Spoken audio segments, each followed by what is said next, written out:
Weeks, of course, we will mark the 5th anniversary of the invasion and occupation of Iraq, which most Americans now regard as a strategic blunder unrivaled in American history.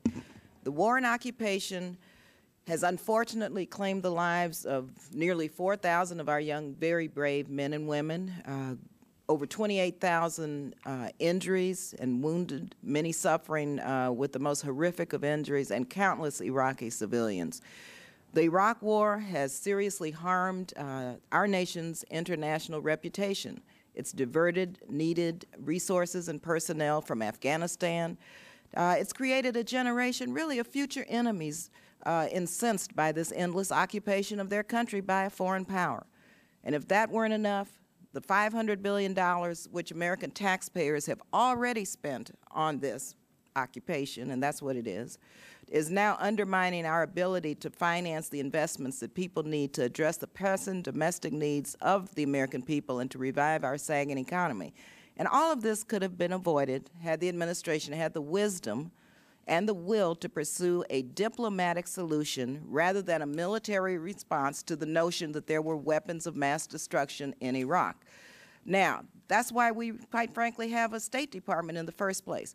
So I want to ask you a couple of questions with regard to the permanent presence in Iraq that we have heard the administration talk about.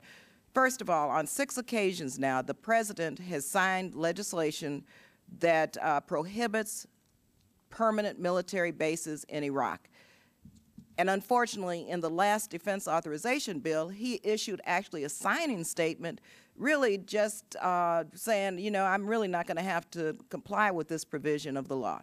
How successful, let me ask you, Mr. Secretary, is your department's public diplomacy operations? How can you do this in terms of communicating to Iraqi stakeholders that the United States has no interest in maintaining permanent military bases? I mean, doesn't that hamper your diplomatic efforts? And then secondly, let me just ask you about these the declaration of you know, agreements, the status of force agreements that the administration is talking about without coming to Congress for approval. I want to understand how we can continue on this path and yet engage in diplomatic actions and efforts in good faith. Thank you, Congresswoman. We don't seek permanent bases, and I think we've been quite clear about that all along. Then why would the President issue a signing statement taking that out, in essence, of the defense authorization bill? Well, I know that we do not seek permanent bases in Iraq. That'd be my first point. I think, secondly, whatever one thinks of how we became involved in Iraq, I think that many, if not most people, would acknowledge that there's likely to be a need for a continued American military presence in Iraq into the next administration. I don't think there's anybody, and I'm not aware of anybody who is advocating that all United States forces should withdraw from Iraq before the end of this year. Now, this year happens to the UN Security Council resolution that mandates the presence of U.S. and allied coalition forces in Iraq expires. The government of Iraq has made clear they do not wish the presence of coalition forces in Iraq to continue under a Chapter 7 UN Security Council resolution. So some new way has to be found to sanction that presence. And that's what this SOFA discussion is about, this status of forces agreement. It's simply to provide a legal basis for our troops to continue to be present in Iraq beyond December 31st of this year.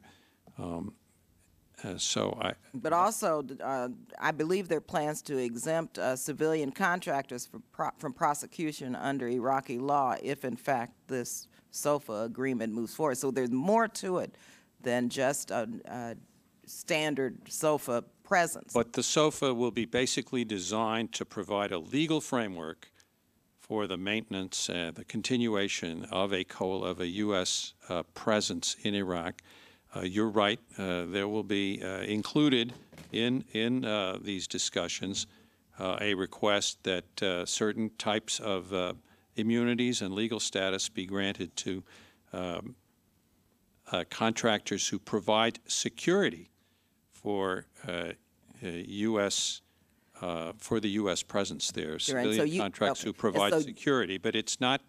This has nothing to do with a permanent presence or permanent. So you basis. can say that you do not believe the administration their intent is to build permanent military bases in Iraq, correct, even with the president issuing a signing statement to the latest defense authorization bill. We do not seek permanent military bases in Iraq, ma'am. Well, I'll be sure to let the president know that, Mr. Secretary. Thank you very much.